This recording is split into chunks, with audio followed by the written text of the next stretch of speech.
Welcome to KoozaCast, where we interview some of the most influential people in tourism from around the world. My name is Graham Watson, and I'm the founder of Kooza Global.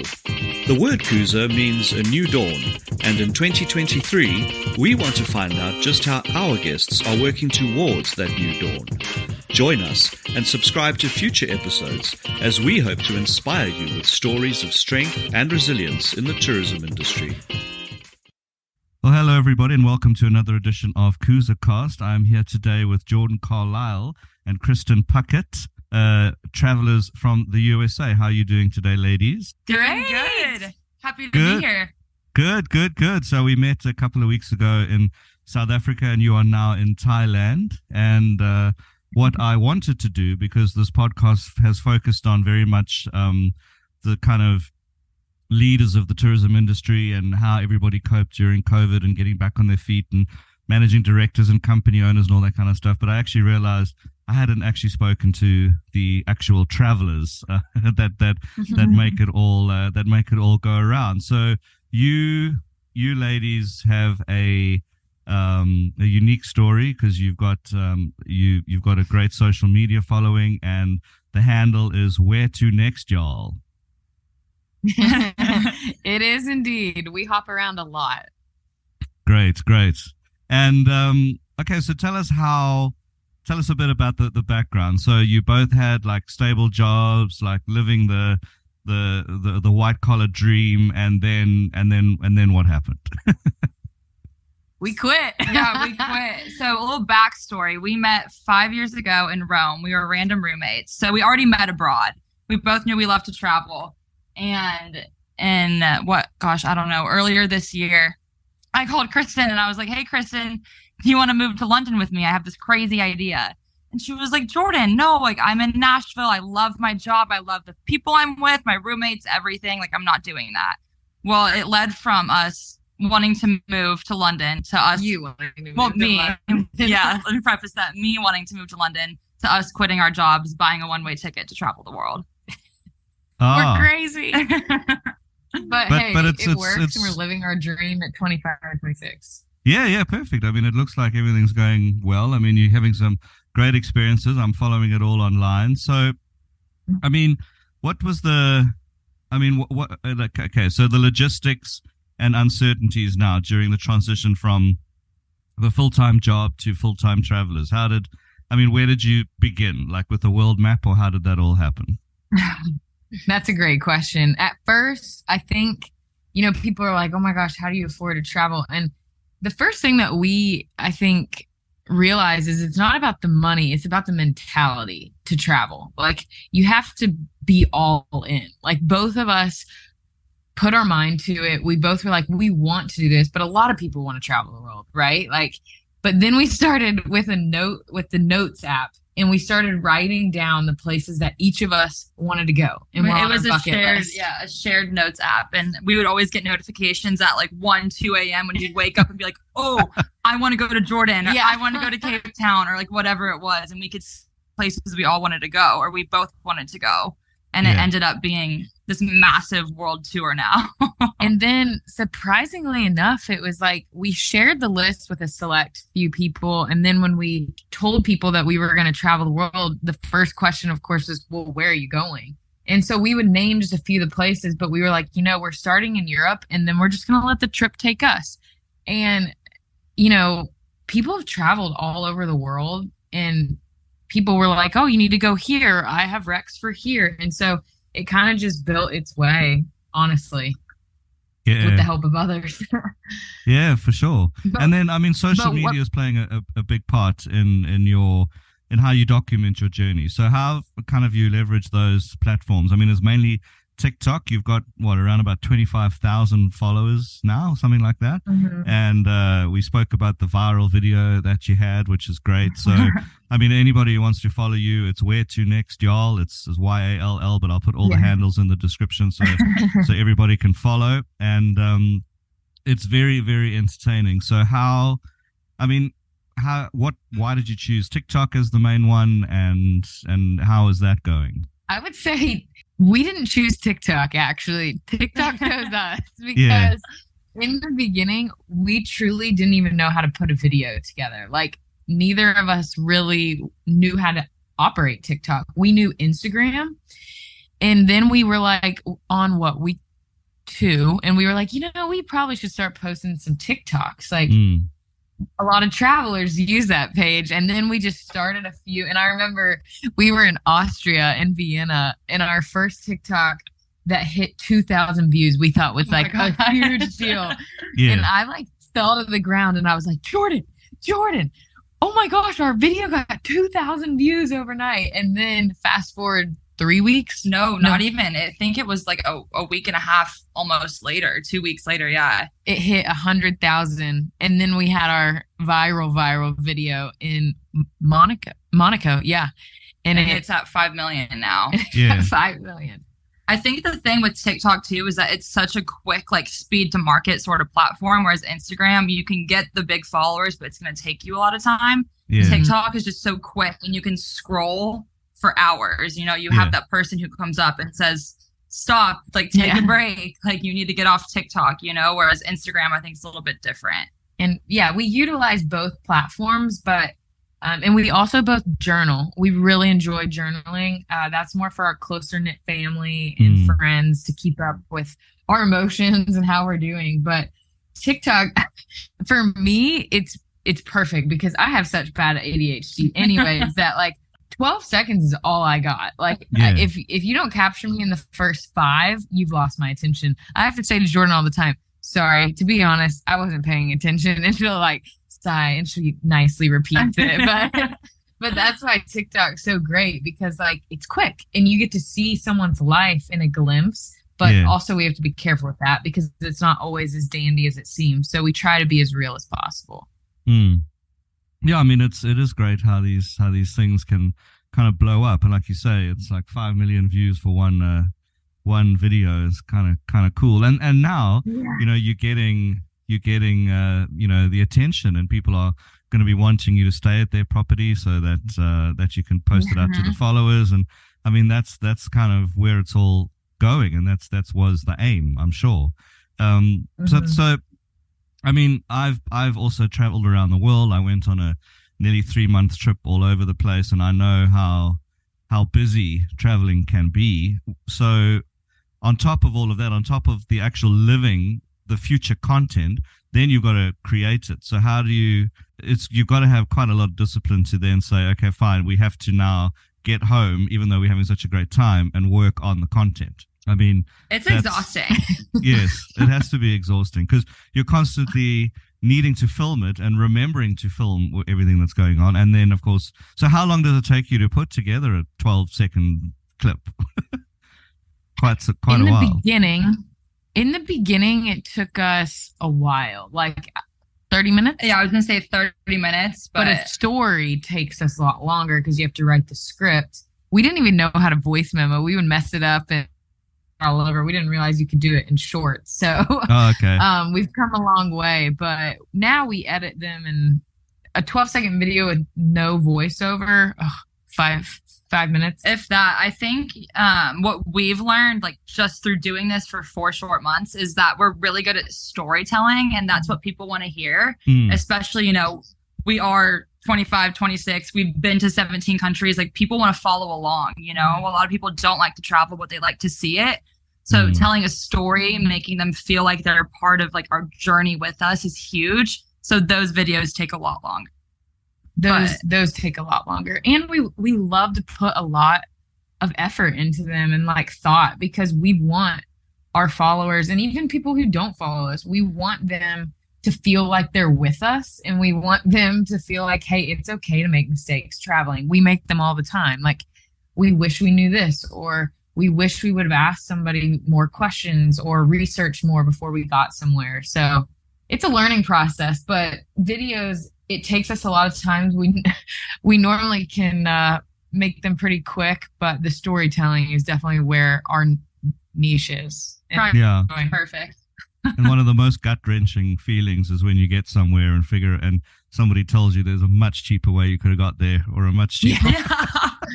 Yeah, you're like, oh, lovely. Like, awesome. Here's my Venmo if you want to help me out. Yeah. And then, I mean, the cultural experiences. So you must have loads already. So, I mean, what is anything that sticks out in your mind as like you had your mom in Greece. I know that was a big thing for you, but, so, I mean, what kind of sticks in your mind as being, I suppose everyone asks you this, what's the highlight so far? But I mean, experiencing different cultures is it's the university of life, isn't it? Yeah, we've learned a lot. I think the saying my uncle said to us sticks out to me the best is like, you have an American citizen, right? And an American citizen can travel to countries all over the world. The difference, though, between us, we feel, than just a normal tourist traveling the world is that we try to become like a world traveler, like a world citizen. So whatever new culture experience. That was loud. We experience, we try our best to ask questions. We try our best to learn from the actual locals there, because to be honest, like when you're American and you grow up, in the same environment, group of people, you're limited. And so getting out and experiencing new cultures, new people, talking to local citizens, it's honestly just really eye-opening. And we learn something new every single day, good and bad. Well, it's cool too, because you go to all these different countries, right? Like we had our Greek mother, obviously in Athens. She was the most hospitable person ever. Like you bring bits and pieces of people you meet along the way, the cultures you experience back with you, which is so cool. Yeah. And then what's been the biggest challenge, would you say, so far? Like, what's been the biggest? There's been a lot. Like kind of. That's a great question. Like mess up. Like, what did you? Oh my! Oh, you did mention something to me. I remember, but what would you say like sticks out in your mind as like, oh my gosh, now what? I would say rest days. I was about to say the exact thing, because we pushed our bodies to an extreme, and we go from one place for 3 days to another for 3 days, and we hop so much that we forget that we're doing this full time, and we need to allow ourselves to have 2 days off. And we're posting constantly. Like we haven't had one day off since we left. Yeah. Posting content, but that's not how we look at it, because it's like, when you do what you love, it doesn't really feel like work, and that's how we've never looked at it that way. But we're really tired. Like I ended up in the ER in Thailand, in Phuket, to get my back looked at because it was in extreme pain. So it's like, being on flights for 9 hours and then another 7 hours and then 3 hours, it takes a toll on your body, and we never build in rest days. So that's something we're doing now. Well, and the rest days that we have built in the past, we've been sick. So we got really sick in Jordan. We both were horribly ill from the water. Kristen, now her back is in pain. I had shingles at the beginning of the trip. She had strep. Like it is just back to back to back. So you think we would learn 4 months in? Take one piece of advice: take probiotics. Yeah. And these kind of things happen, and when you're traveling, getting ill, and it's the back problem is probably the carrying of all the luggage. I mean, that's where it starts, and so you're gonna just have carry-ons. Carry-ons. Yeah. So that's another good story. So tell the listeners about your choice to try and get everywhere with just a carry-on. I find that fascinating. So back when Kristen finally agreed to like travel with me and quit her job, like we had finally just convinced each other that this is what we were gonna do. She goes, I have one condition. And I was like, oh, fine. Like, what is it? I'll do anything. And she goes, we have to pack in a carry-on. And I said, are you mentally insane? Like, there's absolutely no way we're packing in a carry-on. I pack 50 pounds for 4 days. Like, no. And now we wouldn't have, we look back and we both say we wouldn't have done it any other way. Like, we're minimalists. And if you would have asked us before or looked at our lifestyles before, everyone would have told you that there's no possible way. But now we have 8 shirts, 3 pairs of pants, our same toiletries, 3 shoes, and we're living. And it's so flexible and freeing because like you just don't have much. And happiness doesn't come from the material things. Like it literally, we are the happiest we've ever been. And we hop around every 3 days and meet new people, and that's what we care about, and that's what brings us happiness versus what used to. Yeah, I mean that's all of, and of course you're picking up friends along the way as well, so that's great. And I suppose, you know, with the social media as well comes the engagement with the community. You know, it's the whole thing of you mustn't post and ghost, and then post and then just disappear while all the followers are asking questions, or because I think not only does that mess with like the algorithms, but it's also then going to make people not engage with you because you're not engaging back. So, you know, as much as it sounds like living the dream, I'm sure there's a lot of pressure to doing it in the way you're doing it too, is to try and document it and share it. 100%. Yeah. I mean, it's like 24/7. You know, there's not a day where we haven't posted on TikTok, posted on Instagram. We have a story probably since we left May 3rd up until now. We've had at least 10 a day. Actually, more than that. Funny story. We didn't post for 23 hours. And we got a message from one of our followers that said, "Are you girls okay? I'm just checking in. I haven't seen anything." So we gotta keep people, you know, in the loop of what we're doing. And we love that part, but it does, you know, we need to build in some rest days. Yeah, it's pretty cool too, because we're 12 hours exactly now difference from the States. So we go to bed, people are waking up. And when they're waking up, they're first thing from multiple people who have texted us have said, "I look at Instagram for Way Too Next Y'all to see what you did today. Like, I want to know what's going on." Yeah. So it's really cool. It's awesome that people are following We along. love it. We love it. It's just you get home and you're like, oh gosh, like I'm tired, but I need to post these stories so people can see how cool Thailand or Singapore or Dubai is. You know? And we actually have a shared album that's called like Feel Good Moments, and it's like what people have sent to us or messages that people have sent. That's just like a feel good moment of like, wow, like we changed that person's life. Like we got a message saying somebody's going to Israel finally because they got the courage seeing us doing what we're doing. And like, that's just so cool that we made that impact. But honestly, the only reason we keep going, I feel like it's for all of our like support system and followers, because it's just so fun to hear their feedback and see their reactions. Yeah. I mean, it definitely, I mean, you know, I do travel for a living. So, and I know many other people that do as well. So it's great once you're in that mode, and you're meeting all the right people, and let's hope that this now becomes a way for you to continue this for the rest of your lives. You know, working in tourism while, you know, starting off as a traveler is a great way to find another way to actually work in tourism.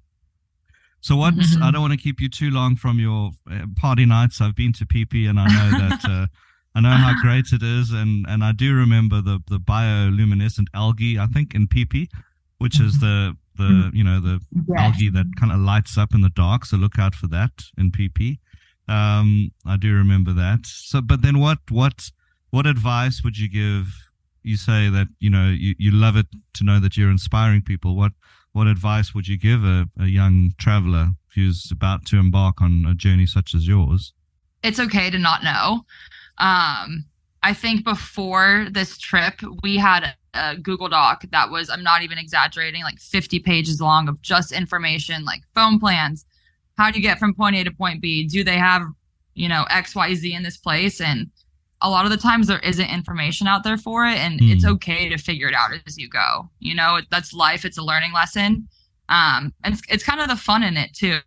Not know what you're going to expect when you get to a place. It makes it a little stressful, but it keeps things interesting. Yeah.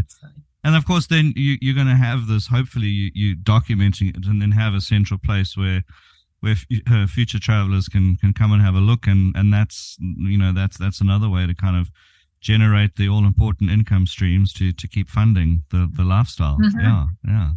Yeah, we can help people where they need it. But I would say in the beginning, for me, I struggled a lot because I loved what I was doing. I loved my friend group. Jordan and I kind of have like different areas happening, but all the emotions flood, right? Because you're like, this is so, like, I'm about to quit my job and travel the world. Like, there's a lot of bad people out there. There's a lot of visa requirements. There's a lot of money involved. There's this, there's that. And like, throughout this journey, Jordan and I from the start, we've always trusted our gut. And I think that's so important, is trusting your gut at the end of the day, because it's normally right. So my gut was telling me to go. Jordan's was telling her to go.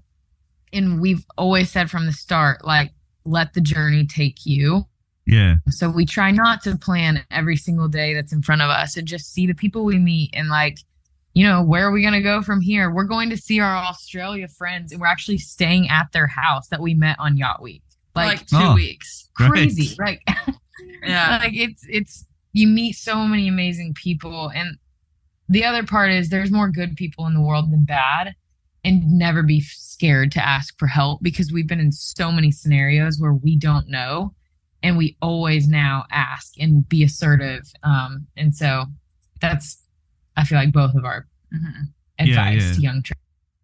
Yeah, that's good. And do you ever kind of treat yourself to a luxury that you probably wouldn't, like maybe an upgraded room every now and again or something like that? We had our $15? Well, that too. I was gonna say we had our first separate bedroom this past week. So we've been like literally staying in a king bed with each other for the past 3 months, or a twin bed.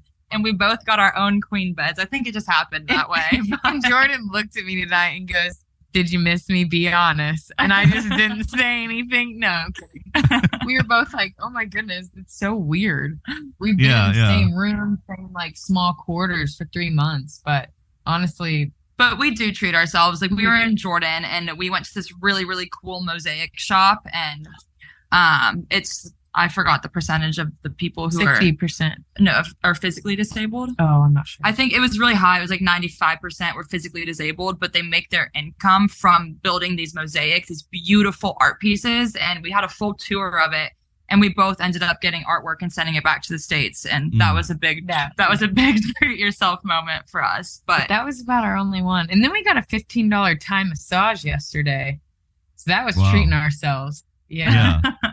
Yeah. It was great. But we split almost every meal to try to save some money. And then our budget is like $100 a night. So yeah. It doesn't get you far, but hey, it works. We're in Thailand, never in the room anyway. I remember. Yeah. I remember coming back from Thailand thinking I'll never have Thai food again, but it was just too lovely to. I still love Thai food, and I remember I don't know how many 7-Eleven hot dogs I ate, because just to keep. They're everywhere. Yeah, they are everywhere in Thailand, and when you're traveling on a budget, those 7-Eleven hot dogs are a good price. Yeah. Or the ramen. I had the ramen the other day, so I'm right behind you. So I mean, as your handle is, where to next after Thailand? Yeah, we just finished it. Actually, we're doing the rest of Thailand, so we're here, and then we go to until September 7th. Yeah, September 7th. Okay. We hopped like 4 different places, so we're doing most of Thailand, and then we go to Bali for 2 weeks. And then from there, we're going to Australia, and that's where the planning is not even. We haven't even started. Finished. Yeah. So, well, all we know is that we're going to Brisbane for our friends. Yeah. Australia, try definitely get out to Uluru, Ayers Rock, and try and do some camping. Yeah. It's in Alice Springs, so you'll fly to Alice Springs for that. And then I did my underwater dive course on the Great Barrier Reef, so that's pretty cool. The Paddy underwater. So there's lots of courses that you can do up in Cairns on the Great Barrier Reef for that. Okay. So if you haven't got your underwater dive qualification yet, that's a pretty good place to get it. Yeah. Yes. We'll add it to the bucket list then. We'll add it to our notes. Yeah, for sure. And then of course we've got my partners of Cruiser Connect waiting to have you in Uganda, Rwanda, Burundi, Congo, Kenya, Tanzania.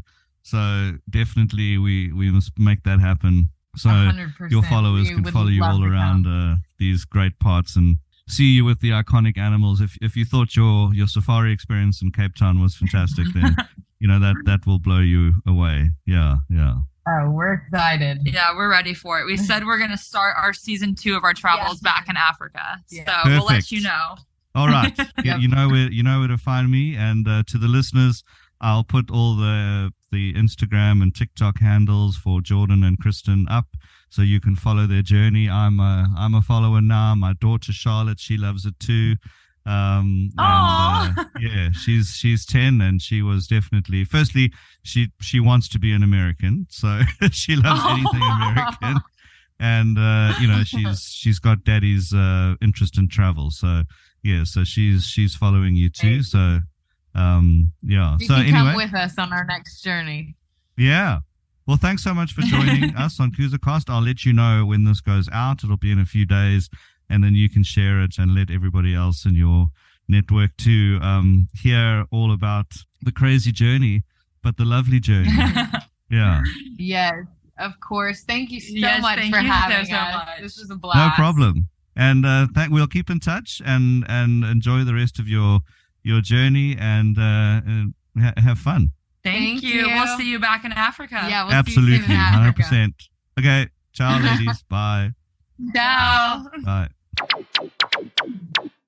Thanks for tuning into KuzaCast, where we explore the world of tourism with leaders from all corners of the globe.